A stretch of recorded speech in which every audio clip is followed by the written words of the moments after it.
2013 সালে প্রায় 3 মাসের জন্য যখন আমি কারাবন্দী হই, তখন কারাগারে নির্জন সেই সময়টাতে আমার মধ্যে এই চিন্তাটা খুব বেশি বদ্ধমূল হয় এবং আমি তখন সুনির্দিষ্ট টার্গেট এবং সুনির্দিষ্ট এক লক্ষ্যমাত্রা নির্ধারণ করি যে এটা নিয়ে আমি কাজ করব। আলহামদুলিল্লাহ, এক যুগের ব্যবধানে বাংলাদেশে ত্রয়োদশ জাতীয় সংসদ নির্বাচনকে কেন্দ্র করে গোটা জাতি যখন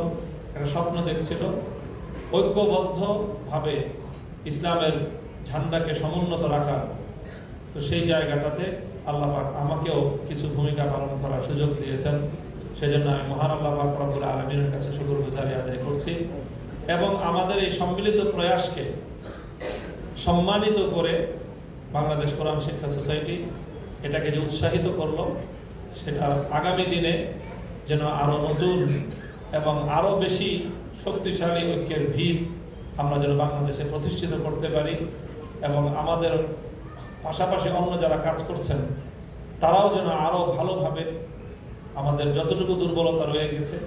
সেটাকেও যেন আমরা ওভারকাম করতে পারি, সেই সহযোগিতার সকলের কাছে আহ্বান এবং আল্লাহ পাক রব্বুল আলামিনের কাছে সেই দোয়া কামনা।